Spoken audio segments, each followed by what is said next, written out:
All right, there we go.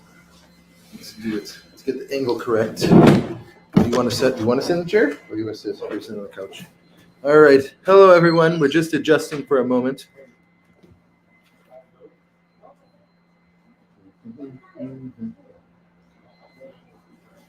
Hello, welcome to my podcast. Excuse my hair.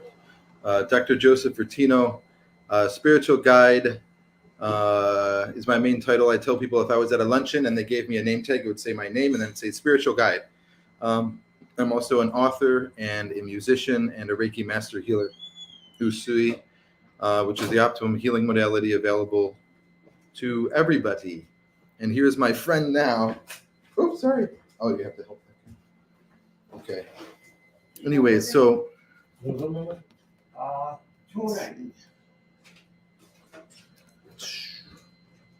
Oh my God, it's cold out. Well, anyways, while we're waiting, I could say a prayer. So this is my podcast. The title of it is Spiritual Ed. The title of this one is Discerning True Knowledge.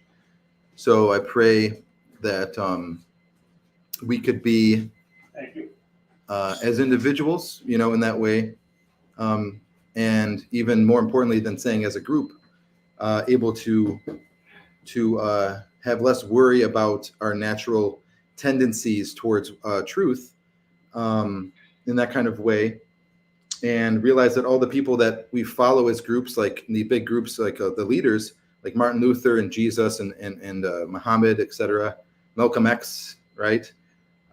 We're in that way that I'm praying about, right? So I'm praying that, in that regard, that obviously that isn't going anywhere, in that way. And so connecting ourselves realistically to the leaders of the past who have left behind, or left in front of them, I guess you could say, chronologically, a legacy, and lineages, so that there's really no difference or distance between us and them. So that's my prayer. Angel blessings. And waiting for my friend here. I believe his name is Mr. Suresh. And our title, like I said, is Discerning True Knowledge. You ready? Okay, yeah. Cool. All right, you can sit there. I'll sit here. Let's get this. No, it's okay. You can sit there. Just want to make sure I'm in the shot. There we go. We're fine. Okay, here. Turn. Maybe this. Okay. That's fine. Okay. So anyways, everyone, our title is Discerning True Knowledge. Is the name of our podcast. Mm-hmm. And do you feel like giving an introduction of yourself in any kind of way, whatever you want to say about yourself is okay? That's good. Hello, everyone. I'm Dr. Suresh Christie, born and brought up in India, and almost 30 years I worked in India as a spiritual teacher, and used to teach and preach and counsel the people in their real life problems. And by God's grace, I have been used widely in my country, and I'm here in US now since last 2 years, and I see here tremendous need around us. Though materially we are so prosperous, but I can see there is a tremendous amount of spiritual decline, where the people have lost their life, lost their joy and peace in their life. I see a kind of spiritual kind of tremendous uh, kind of depreciation in the lives of people, where led them into a kind of depression and anxiety, and so many psychiatric problem I see, because on a daily basis I'm here at a place where I'm dealing with homeless people, people who are under anxiety and depressions. I see a tremendous amount of loneliness in the people. They are lonely, and there is no meaning in their life. They don't see any purpose in their life. They just simply, passing their life without any aim in their life.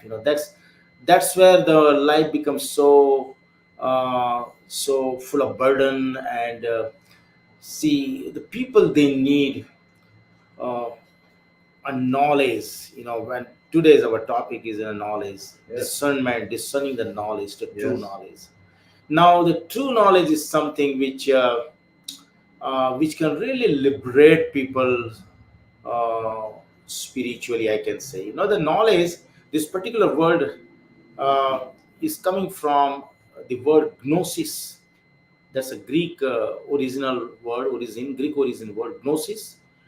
Gnosis is knowledge, but knowledge is kind of awareness, and it has connections. It is having a spiritual connotation into it. That the knowledge which can really liberate you and to lead you more into a knowledge of almighty's, or we can say supernatural power. Rather than power, I can say supernatural person, because the one who has created this whole universe is not something like a power, but it's a real person behind it. Yes. Because if there is no personality, then he cannot have that really power to create something. Mhm. you know so this word knowledge is very, very, very a very, very deep word. We need to understand that word actually. Mhm.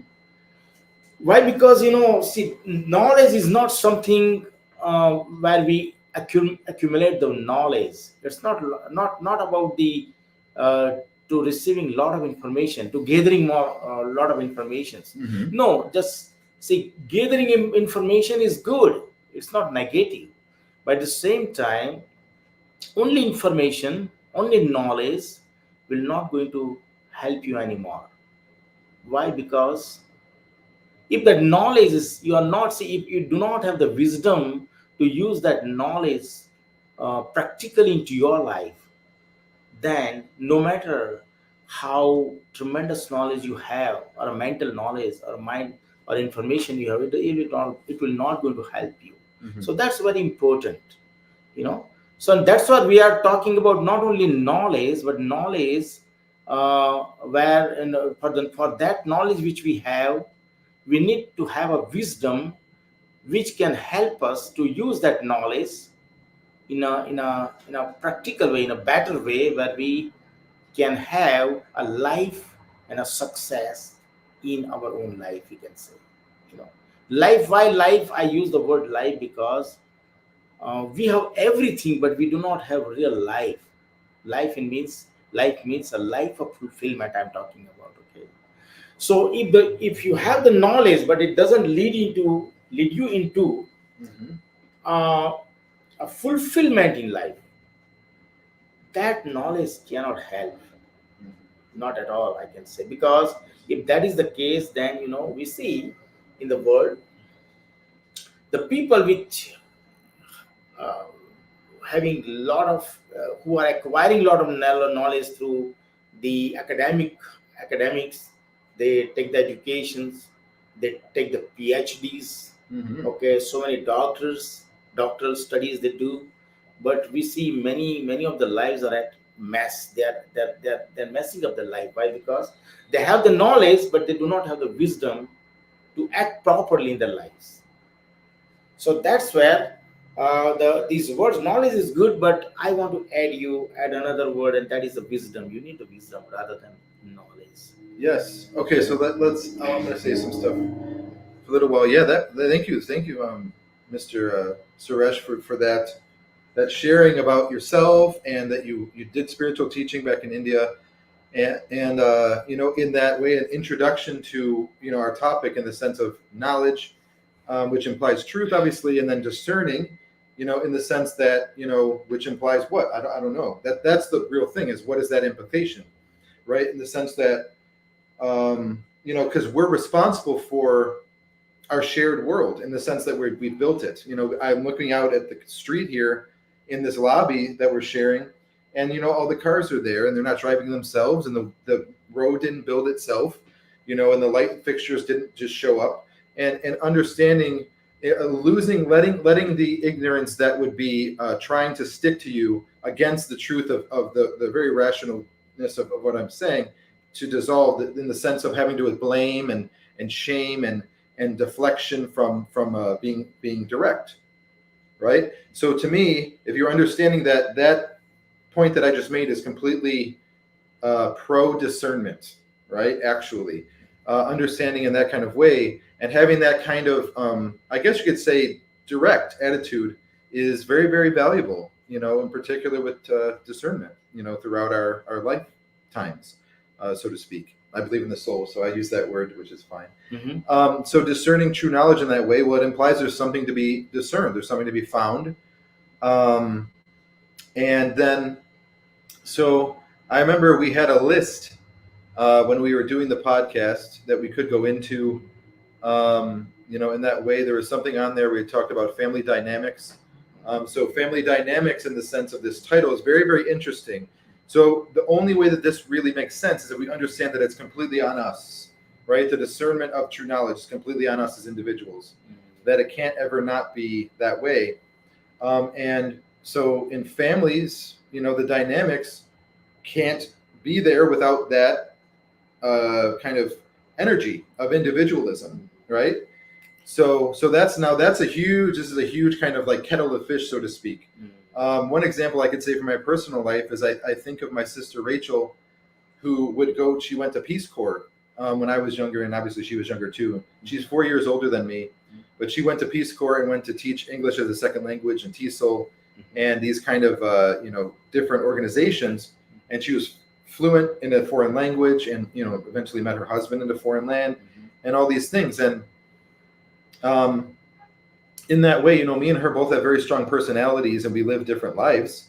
And I guess the point I can make is, what is the true knowledge that's applicable to both of us, and what is the true knowledge that's applicable to both of us as individuals, and can't be ever, crossing over, in that way. And so the reason I'm bringing that up is so that from your, position as the audience, as a listener, you're getting that philosophical kind of logical mindset, about truth. And a lot of people would say in today's day and age, where we have news programs and TVs and computers and all these things, but if we're still not being in the proper mindset like we're going into now with pure logic, then it's kind of falls flat a little bit.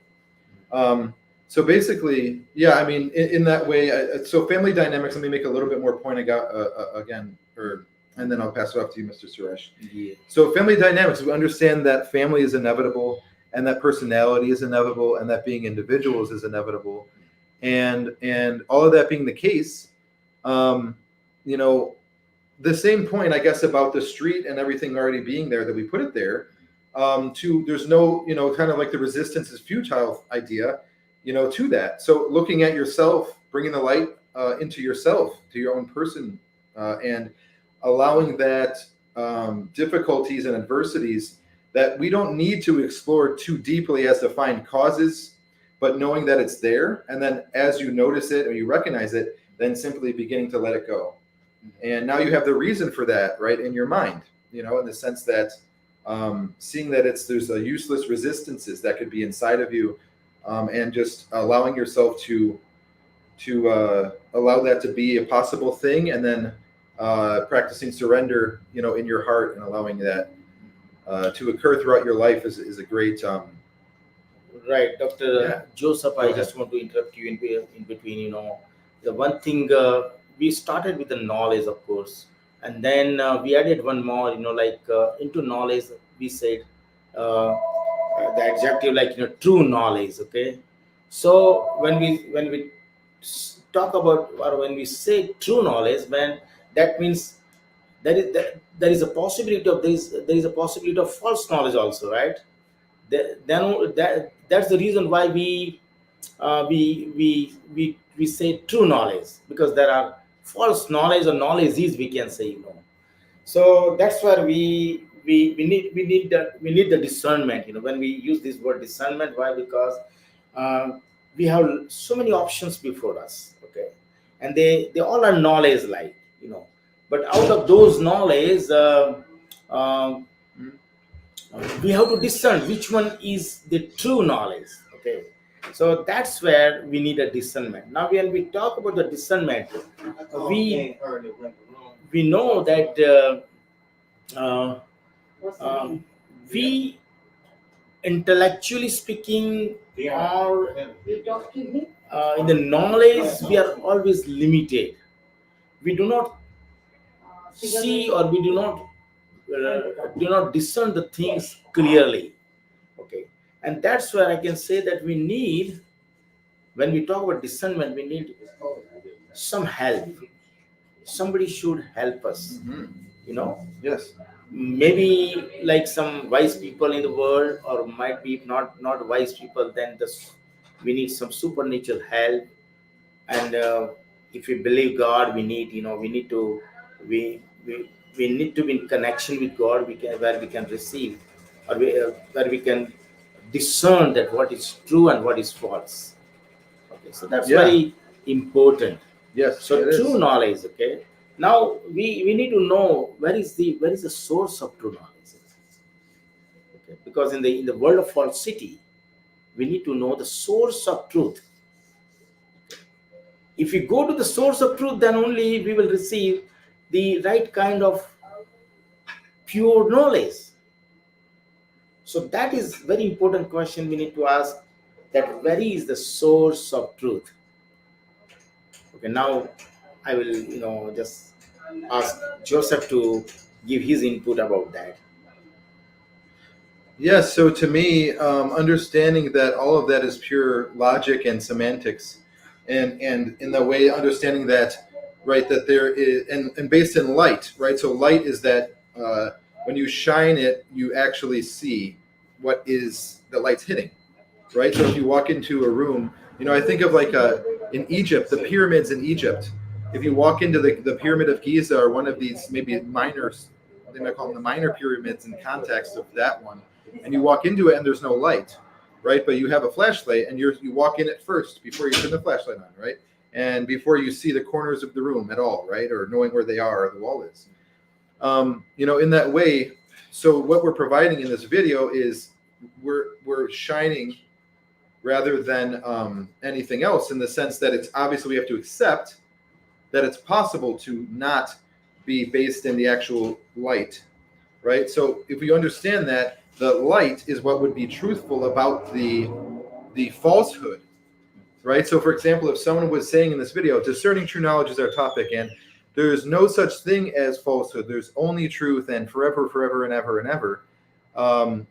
that way, that person wouldn't be helping as much, but they may be exposing an issue that they have personally instead. And that's simply really the matter of fact of the whole thing. So, in that way, to go further with that, so it very much is falsehood in the path, I guess, or what seems like the path, but isn't the path of true knowledge. And, the whole title, the first word is discerning. So how do we do that? Well, understanding that being in alignment as an individual is really how that goes down properly, or how that goes down, meaning like in your life, right? As you walking out your life step by step. Okay, now when you talk about alignment, Yes. Okay, so alignment, where to align, how to align, and what is the standard where we can align ourselves, okay? That's very important. If that the standard of the alignment is false, then again there will be a failure. That's why it's very important. That's why when we talk about the knowledge, or when we talk about the truth, there is absolute knowledge, there is absolute truth. And this absolute truth cannot be multiple. It's only one. Okay, the truth, the way, the life. Okay, So that's very important. Now, see, when we relate this knowledge or the discernment of the knowledge, and we try to connect, with the family dynamics, that's why also very important Yes. topic, because Yes. see, nowadays what is happening in our society, in our community, in our neighborhood, we know that in US it is said that 50% of the marriages here are ending into divorces. There is a big problem of single motherhood, single parenthood. There is a big problem of fatherless, motherless children here. And we do not know what kind of generations, the next generations we are creating. What will going to happen? Because you see, the concept of marriage is very important. Marriage is the first institute which God has instituted. After making a man and woman, God asked them to be gathered, to be one, and to start life. That is the God's basic design. Yes. For the society, for the families. And if we do not have that commitment to each other, a husband and wife, then the marriage cannot sustain. So that's where, Yes. see, okay, when Joseph was talking about, the different personalities, like, we all are different. That's wonderful. God is a God of variety. God has created everybody different. Different in, of course, in a physical appearance. We have all been made different mentally, psychologically, physically. Of course, in our intellectual level are different. Everything is different. Okay, and that is the beauty of God who has created us. Yes. So we have to appreciate. We should not be critical about. Okay, and the most important thing is God has given us a reasoning. God has given us a decision power, the individual decision power. Okay, and God has given a freedom to choose, freedom of choice. That is very special to us. Okay, so in our family dynamics also, we are having our own freedom, of course, but at the same time, all individual family members, they are, or they have to bound to a certain godly laws, godly rules and regulations in our life. That's where that family dynamics can work very well. Otherwise, it will break the family. So that's also very important aspect. We need to understand about that. Yes. Yeah, it is your input. I think something that I guess I could say, I was talking using the word path, and I mentioned falsehood, and that there is such a thing as falsehood, that there's no reason to be afraid of it, in that sense. And that to me, it's a little bit of a mystical point, but it really is kind of hits in the right spot. You being in that place of not being afraid of falsehood is basically, to me, is a core truth. There's a universal truth in that, even though it may not pertain to it, seem like it pertains, or it can be situational in its nature. So, for example, a human being walking out their life, but not being afraid of what would be, we can say, is falsehood or deception or lies in that way. Um, that in its essence and alone, without adding more things to that, is basically akin to the nature of Christ. In that way. Basically, it's if you take an idea, it's if you take a say you go for a walk in a certain area, down past some woods, and you go down near a little pond, and you come back around, kind of in a what's that called, like a, what is that shape? Not a circle, but a oblong. Forgot the word for it. An oval shape, right? You go for a walk, and then so you do that. For you started doing that and do that, for a little while, and then you start, so you hear this video and you let it resonate with you, And even if you only compare it, to just that doing the same walk, but in the video it changed something and it allowed you to resonate with that in yourself. You'll notice even just on the walk, even if you're not talking to anybody or you're not doing anything, there's a different atmosphere in it, right? So you're not even trying to change anything outside of yourself, right? So to me, that's why is that the nature of Christ, is because there's a knowledge in itself that has a satisfaction to it, which has to do with pertains to one thing. It's called spirit, right? And then when in that way, then we talk about spirit is not two things. It's not five things. It's one thing. It's not zero things, but it's one thing, so to speak, in that way, right? Spirit, in that way. That's why people can either be low in spirit, or they're confused about it, or they can be in a place of that it claims them, so to speak. It rests on their chest, right? Yeah. So our title is Discerning True Knowledge. So, and also in that place of, you mentioned gnosis, right? So gnosis is self-knowledge. It's the same thing about that. My point that I'm saying about spirit. And then basically that allows you to have your own measuring stick about your life, about the things that could be false. So then you're much more inclined to make choices that are bolder and not be afraid of adversity. Like at my sister, I guess we could say, going to Peace Corps instead of just staying at home or whatever. And then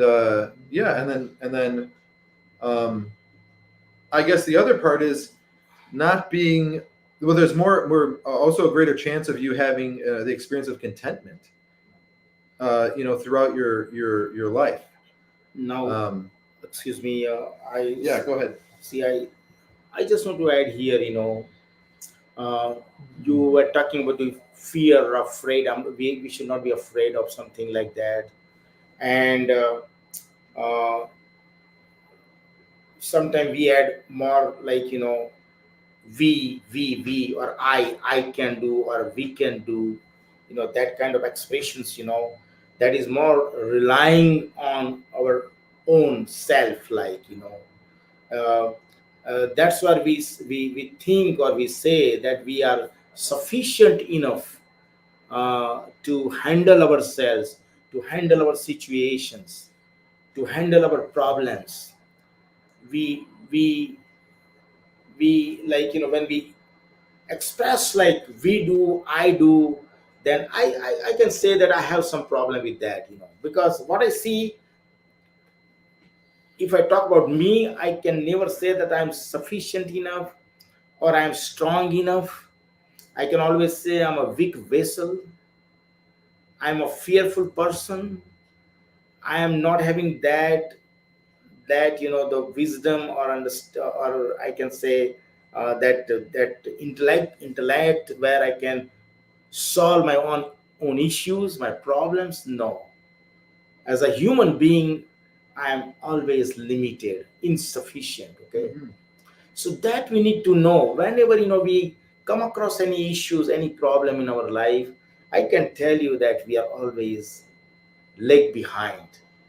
Okay, and that's where I always say we need some help. We need, Yes. of course, our friends, our some of our elders who are having more experience in their lives. They can help us up to certain extent, but then they are also not sufficient, because they are also human beings, just mere human being. And that's where we need the help of God. We need a supernatural help. Okay, and that should be our last resort. And those who are listening to these videos, I tell you that, see, the problem of today's humanity, is that we have subtract God from our day-to-day life. We have removed God from our life. We become the God of our own self.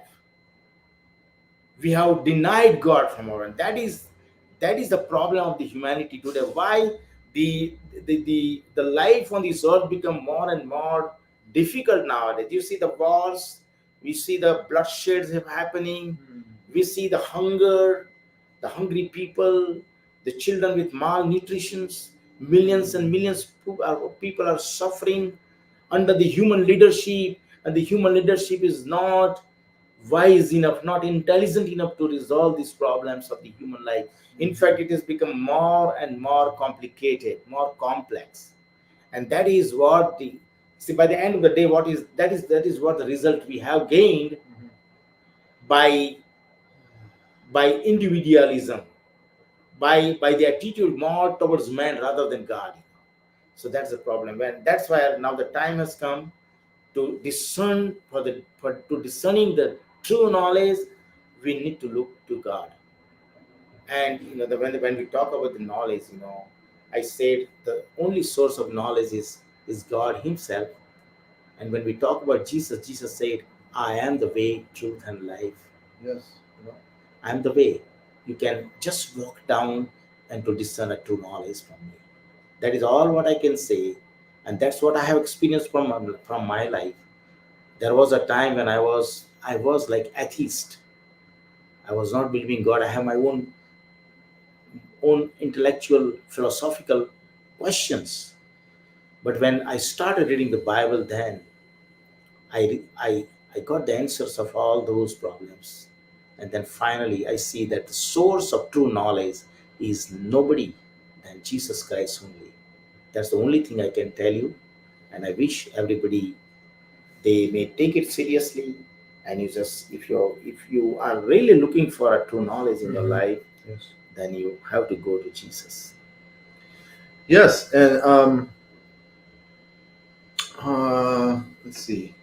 So family dynamics we mentioned, and I guess being a Zen Buddhist, it's very, very relevant, but it's also relevant universally, in the sense that it's not just for Zen Buddhists. This next thing I'm about to say, there's something that's very, very much known.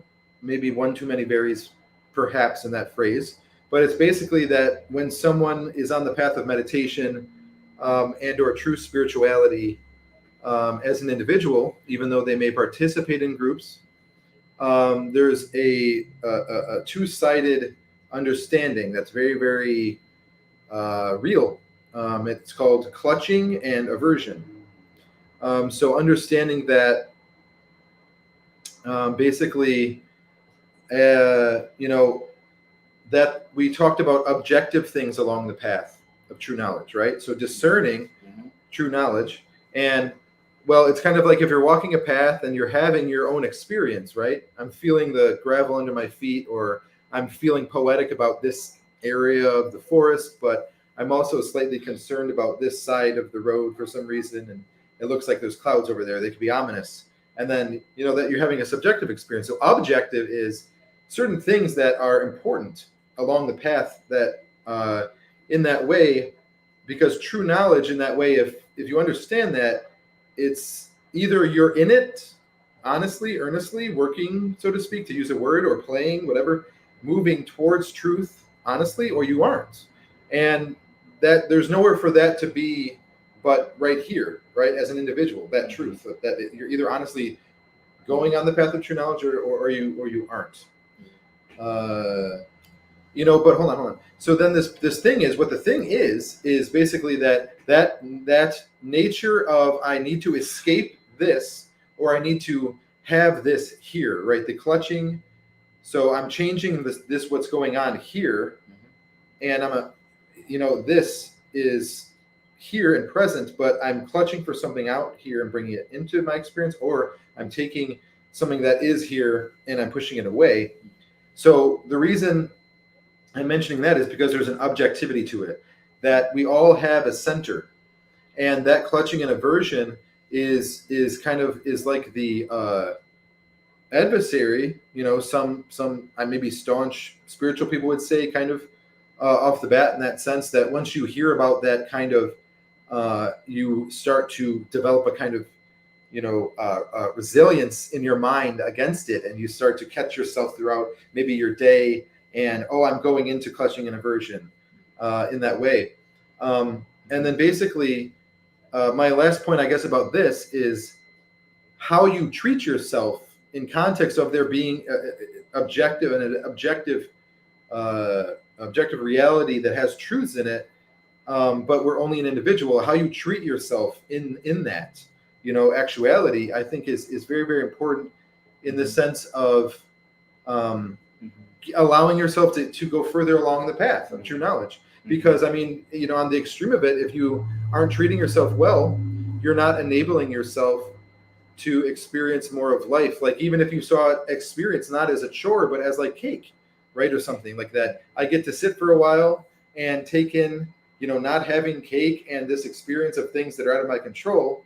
And I'm learning, right? But then I get to have the cake, and then you eat the cake, and being at that place where you allow the cake to be digested by you and going into you, and yeah, and then basically, so that's very, very important. That even if we can't expedite, our discernment process of education universally through, jump 5 incarnations ahead or whatever, you understand why that becomes very, very important, meaning the context of you cherishing yourself even when there isn't particularly something that you can get better at or succeed at or get beyond, right? And then from there, there's a lot of very personal healing. I would say maybe tears, emotional releases that can happen in moments like that, or periods of your life like that, right? And that, the title can be so domineering, discerning true knowledge. Like, it makes you think of like tiger claws or something. And knowing that those tiger claws are connected to your hands that touch your heart, and that, in the way, there's nothing wrong with being serious about your soul's path, or the pursuit that of that, which is very much real. Even in the not even just in spirituality, but in science, right? Discerning true knowledge, we can say in that way, includes all of the realms, in that way. And then basically, yeah, I think what's important about this is getting people in the proper perspective in themselves, that of it, that it's something that's inevitable, that path we're all on. Why not be consciously aware of it? Why not understand that it has been walked before, that people have had the same intention that we've had, and also that there's never going to be another one of us ever, and that it's okay, and that to fully, genuinely experience life, I guess you'd say. So thanks. Yes. Yeah, that's good. So this is all about, you said, if you go in the marketplace, we'll get all kinds of different commodities, like, and we will have different varieties. So these are the objective. You said the world, the objective in the world, objective world, we can say. A lot of things are before us lying. Okay. Now, out of that, we should have that discernment, to choose a right kind of things which can really help us, or which we really need. That's where we need the discernment. Among the all placed before us, so many several things, the things which we are really need, we need to discern to that, and that is very important task. It's very difficult task also, because the world is so, like, it's a mixture. It's a lot of mixture of all good and bad, true and false, and we are not that capable enough or wise enough to choose what is good among all these, and that's where, sometime when I say I can, then I can say no, I cannot. I need the divine wisdom for that, divine knowledge. Okay, so that's very much required. Of course, we can put our efforts to find out that, and that is there, of course. Millions and millions of people in my country here, all everywhere, they are searching for truth. The true genuine seekers of truth, I have found them, and they go from one place to another place, and they wander here and there, in search of truth. And I can say most of the people, they are not able to find the truth or find the knowledge. According to Hinduism, knowledge is one path to reaching the ultimate reality. One path, knowledge. But that's for that also, I don't know how much knowledge you require for that. It's very, very hard. That I don't have question means answer of these questions. Mm-hmm. But anyway, it's good. Always we keep on looking for, or we keep on discerning, and to discerning the true knowledge, and we must find out true knowledge. Otherwise, I can tell you that life is so complex, life is so difficult. We may not be able to handle our life very well unless we have the true knowledge and true wisdom. So that's all from my side. God bless you all. Thank you for listening to us. Yes. Well, we're at 41 minutes, and I usually do aim for an hour, which I think is a good length for having someone on the show that they came on, and not to do a 5-minute thing, and also not to do it like a 3-hour thing.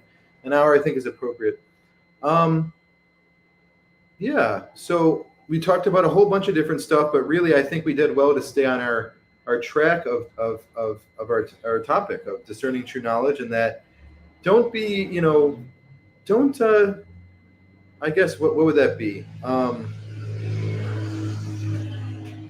I think the biggest thing would be don't be afraid of the unknown, and understand that it's okay that you're part of other people's education too. I think that's something that as a philosopher is important. Knowing that we're all in this together, so to speak, even if there isn't something that we're accomplishing together, but right, and then understanding that what does that leave over, right, in that way, and knowing that education is inevitable, and that's basically what it leaves over. Like me and Suresh talking, and that there's an education that happens in that relationship, and that's a beautiful thing, and it's real, and you might feel a lot better, get new ideas about your life and choices that you can make instead of just putting on a television or something like that. If you allow that perspective, to dwell with you for even just for a little while. And I guess my prayer is that people get to a place where you're discerning, and you discern fully. And what I mean by this is that the discernment, the choices that you make become more definitive, rather than if you're discerning, but then it becomes more like a fan, and like it has a bunch of flayed pieces on it. And so meaning that your discernment becomes like the choice that you're making becomes a wholesome one, meaning that it has to do with your whole self, and it involves your whole self, right? Instead of being as you're kind of deciding, or you're kind of in the process of it, there's kind of like a fan where it has a bunch of different pieces on it like this, right? And you're kind of shaking the fan at yourself, right? Instead of that, right? So, and why is that? Well, because it's simply more appropriate to have the kind of single, clear, mindful, way about life, and understanding that even though we all are different, we're meant to be who we are. So there's no reason to hide the choice. So there's no reason to pull back or to act like it's not what it is, right? So why would it not be this? And then in that understanding, I guess you could say what certainly crops up in there is trust, right? You could probably think of an example that in your own personal life of where I either did that, or I half did that, or I didn't do that, but it was there, that the experience happened, right? And understanding that the world that we all want to live in is the one in which we don't have to be worried about anything, obviously, but about committing fully to our choices, and understanding, like, for example, in a practical way, this might help people feel a lot better, because realistically, we understand that, yeah, Joe, I would like to have moved out to California and basically uproot my entire life, but basically it would be risky, right? And something like that, even though that was technically the right move to make. And and then, so my point of this is I actually do have an idea, and I'll wrap up in this in a second. I'll let Suresh basically finish, and then we'll be done. So I have a book called The Reform of the Education System. And I have another book that I'm writing, which is a course for teachers. And this course for teachers book has a school that I came up with basically from scratch. But really, all it is 4 base mandated courses from the age of 7 to 17, which is the same age range as Finland, which I found out after I chose those ages. And Finland is #1, is leading in education globally. So that's awesome. And then, so the 4 courses are life skills, proper perspective on healing, cultural appreciation, and etiquette. And there's also something in it called opportunities for growth. Or I call it like a OFG center or OFG hub. But basically, it would be, as a species on the appropriate levels, we would pool our resources and our technology to a specific goal. And the goal is basically, to put it into words simply, is opportunities for growth. So basically, in that way, like an amendment would be like the right to growth. So that was the point of creating the computer, right? So we got to realize that now, right? So basically, in that, I think of those choices, those bold choices that we shouldn't be afraid of, in that way. Like I gave an example of like that California, if someone wants to make a trip somewhere, but they have to do it on their own and no one's going with them and they can't be backed by certain things that aren't really there. So it's kind of an adventure, but it's something that they feel like they need to do, but it still has some risk in it.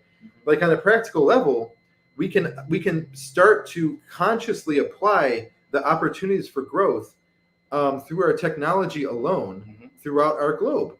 It's our world and it's our technology and it's our lives and it's our babies that are being born into the world.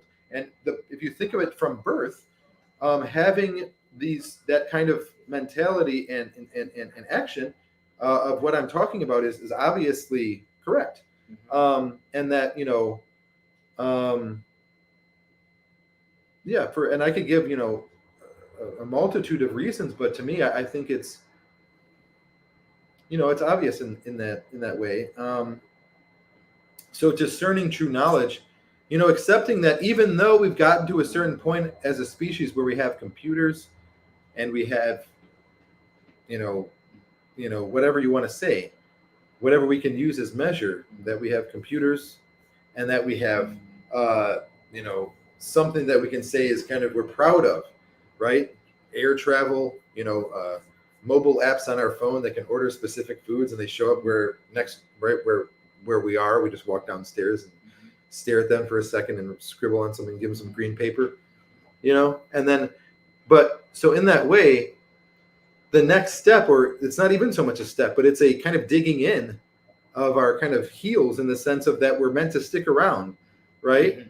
And in that understanding, then making moves and choices that start to equal the actualization of things like the opportunities for growth, that it's a real thing that can manifest. And also the ideas I have are based in like prosperity, but very clearly and unabashedly having a very clear progressive and future-based vision from birth with human beings that are kids. Mm-hmm. Now, and it's the opposite, of the Hitler Youth thing, right? Because sometimes you hear that come up in your mind. Isn't that right? Like that Hitler thing where they did the thing before they were 5 years old and it's hell, it's evil. Mm-hmm. It's the opposite of that in the sense that you're providing a foundation, but in that foundation, what you're lacking, what you're allowing to deplete is the wrong, undue kind of ulterior motives and kind of fritter-fratter energies of adults projecting onto developing humans, being children. So you have a foundation that's real, right? And that's conscious.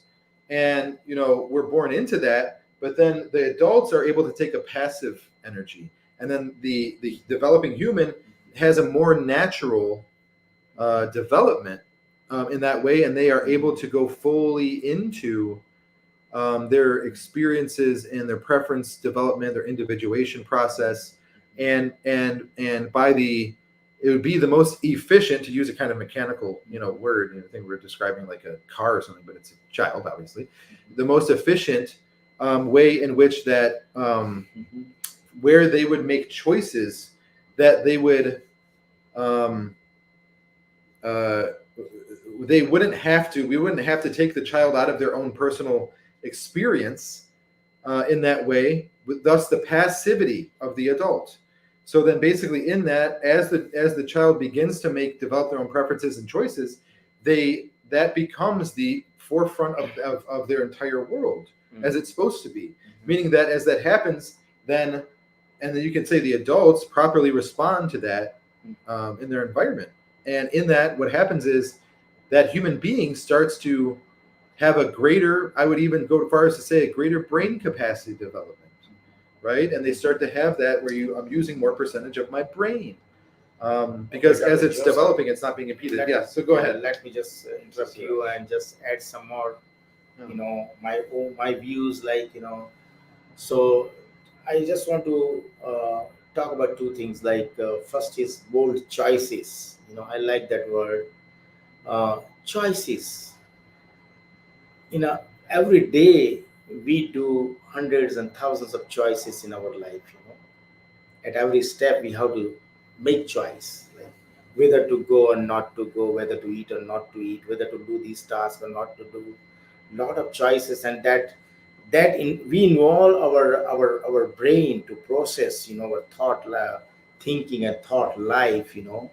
So the choices, the strong choices, we have to make a strong choices. That's good one way. We can always take a risk in taking strong choices. When we say strong, means like we do not know whether this choice will going to gain me or no, but yet we can say that we have to make a strong choices. So that's where there is some problem here, I can tell you. See, we need to know the right choices, not the strong choices. We need to make a right choice. How to do the right choice? That's very very important things. Because I can tell you that I always tell that I am limited. My knowledge is limited. My understanding is limited. My intellect is limited. And sometimes I think that this is a right choice or a strong choice, but I fail sometimes. So that happens, and that's where I can say that we need a discernment, discerning to make a right choice. And to make a right choice, we need to discern the knowledge. We need to have that knowledge to make the right choice. That is very important. That will lead you towards blessing, that will lead you towards success, that will lead you towards security. It is not jumping, simply blindly jumping into a deep water and then we can say we have made a strong choice. No, that will not going to help you. That will ultimately drown you into the water. Okay, so that's very important things. Make a right choice, and the source of right choice is, once again I tell you, to connect with our creator God who has created us. So he will only give us that discernment to make a right choice in life. That's one very important thing I want to tell you. And secondly, I think what you dealt in the second part is that's about uh, uh, that's about the uh, you know to that's about the dynamics in the family life. The relational aspect also you dealt in this talk. That's where also I can tell you, the oneness in the family, or we can say the unity in the family. Okay, that can also uh, can be achieved through the the discernment of the true knowledge, so that's also very important. So in our family life we need to invite somebody who can really give us a right spirit.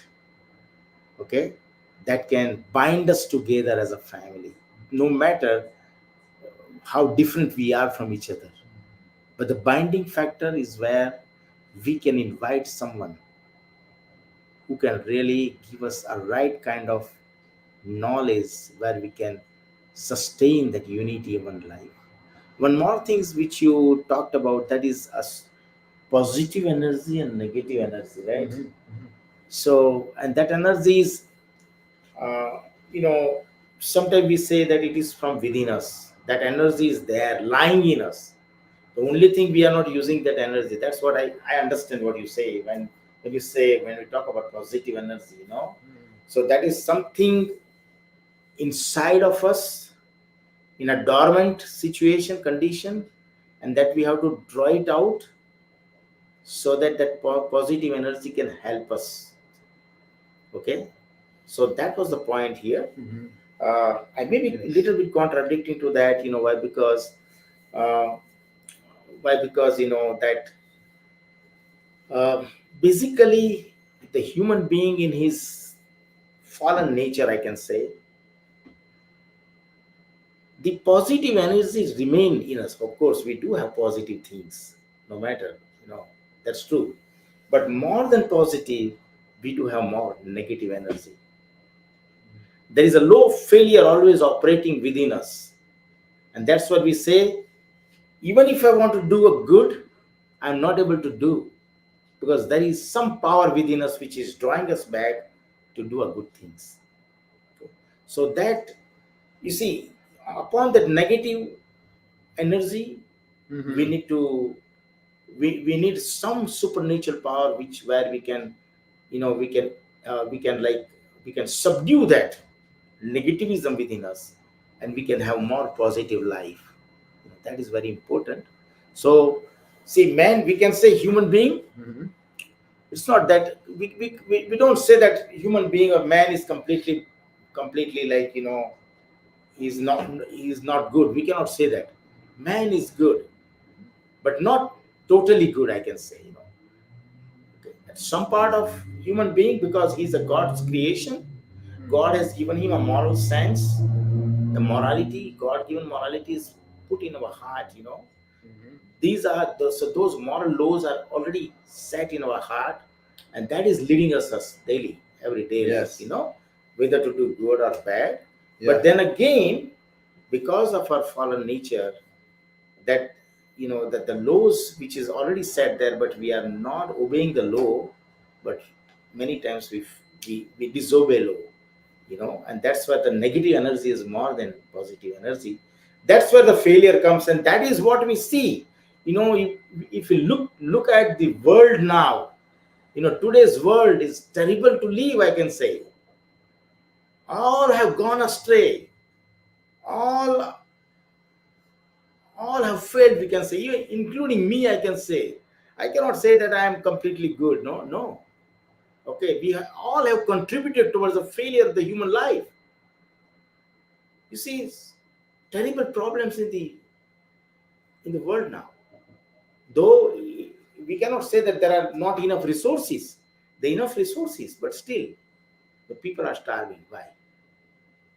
So where is the positive energy here? When human being has taken a kind of control over the whole situation, he mess up everything, you know. Where is that positive energy, sir? If there is a positive energy, there should be something good to happen to this world. Why there is so much homelessness, so much of starvation? You know, there is enough water in the world, but still the people, they do not have uh, uh, drinking water. The people are thirsty even today. So that is what happened when human being has taken the control over, and man has, like, you know, tried to be God. When God has tried to take the place of God, he mess up everything, and that's the result we are seeing nowadays. The wars and killings, you know, and the bloodshed. You see, the terrible things are happening. So I don't see any positive energy. I'm very sorry, Joseph. I may not be like agreeing with your argument that positive energy and all. Okay, but what I see is within human being is a lot of negativism. It's very difficult to bring out that positive energy. Only, you know, Jesus Christ can change your heart. Then only you can become a new man. Okay, then you become a new creation. Yeah. Then only the positive energy, or let's say, like, you know, uh, the godly things will come into your life, and there will be a kind of transformation in life, and that will create an energy that will be a real divine positive energy, I can say. So I don't know whether you'll be agree upon this or not, but that's what I personally believe, and that is my experience. In fact, I can tell you. Yes. So Lovely. Thank you, Mr. Stretch, for being on. This is wonderful. Thank you, everyone, for tuning in. I guess I could say thank you to StreamYard and YouTube and Facebook and all these groups that hopefully it gets watched and shared all everywhere. And thank you for all the people that do podcasting around the world. That is insightful and educational, and also, I guess I could say motivational in the sense of, bringing people into a place where we're bettering ourselves, as on any of those levels. That's certainly what the group this one is in. And I guess I want to conclude with just one more kind of clarity on the level of the mind, even though it might resonate with you in your heart and stuff. But understanding that, God isn't, in philosophy, they have that kind of argument of, is God an evil genius or something like that? Or the one that, the flying spaghetti monster in context of being God, and that, all these kind of, what is, what is being made in that, I guess, is, distinct kind of points, in that sense, in that, I certainly don't see God as a punching bag. And, in the way I see God as the opposite of that, in the sense of mercy, that there's a flow of mercy that is God. That's the nature of God. That's why when you stare at nature and you see that you don't have to do anything to it, and in that there's a serenity, obviously, and you can discover the absolute truth in that. But also understanding that you're not touching any of it, and it's there, and then the experience, that's why the experience is called mystical, in the sense, because it's an only thing that you can really do is experience it, and it's happening. It's like it's happening to you, and that's something that, it's like a grace, and I wish I could say that that's why everyone maybe does recreational drugs, right? To have experiences, to try and make these. I'll use for a more accurate example. There's a part of yoga, Kriya Yoga, from India, and Kriya Yoga means, it's Sanskrit, means proper technique to have union with the divine. And there's a branch of yoga, asana. Asana means a physical expression of spiritual exercise, physical positions. And a branch of it called Kundalini Yoga. And Kundalini Yoga is an attempt to consciously do breathing techniques and asanas to raise your Kundalini up your spine, so as to have your own, to make yourself have that mystical experience. So it's like, in that way, understanding that, so that's different in the sense that you're trying to make it happen rather than it's happening to you. But understanding that what you're after, you could say, is true knowledge, right? Something that isn't just like a, it's kind of like, I don't know what that would be. Something that is like a wisp, of like that there's there, and it's like there, and then it's you have the experience and that goes away. Something that's in you that maybe you could say is calling you forward. And then there's, it's the realest thing that you've ever felt. And then I can't say definitively what it is. It's like a snake. Like you could even say, oh, there's all these boxes in real life that are real. Like there's real shit that could happen, like religion, science, spirituality. It might not be one, but maybe. But you have all these different boxes that go on, like what I'm, career and family and all these boxes. And there's this snake of that's just existing, that's there. And it's like sometimes it feels like it's you, but then sometimes that it's not you. But what's happening is you're having that experience, so to speak, and it's slithering through all of these different boxes that seem so important in the field, but all they are is literally just like boxes sitting in a field of grass, right? And then then that's your experience of life. And then, and it's the synchronicity that I mentioned, this animal, the snake, because Kundalini has to do with the snake. It's the only appropriate animal to mention with Kundalini Yoga. But I won't go into that right now. But anyway, so discerning true knowledge and getting to a place in yourself where it's not that you're giving up on true knowledge, but realizing that there has to be stillness. There has to be a repose. Even if there's a really good book in front of you on your desk that you just bought, stop and let yourself be still, right? Mhm. And discover what's discover what's there. That even a cool motivation for meditation is letting yourself be at the place where exploring yourself, like your insides. So when you're meditating and you're being still, allowing yourself to explore yourself as if it was kind of like a what would that be? Like maybe like a pond, right? Or you put your hand, like imagine like a kid, you put your hand in the water and what's down there? What's going on in here? Okay, there's something over here. Oh, ooh, woo, woo. And it's in that exploration idea about your actual own inside yourself. It's the most appropriate thing ever to do that, right? So anyways, thank you everyone for Okay. tuning in. Thank you, Joseph, for inviting me to this You're podcast. welcome, Okay, Mr. thank you. Suresh. God bless you. God bless you. So everyone, my YouTube channel is Joe Vertino. On my YouTube, I have podcast guided meditations. I'm making a series of them for each of the archangels. I have spiritual wisdom, prayer, music, books on Amazon.com under this name without the doctor part, Joseph H. Vertino. The Reform of the Education System, The Nothingness of Love, a Buddhist book of poetry, the Reiki Bible, a guide to Reiki living, and then I have another one that I'm publishing soon, My Own Religion, The Power of Love.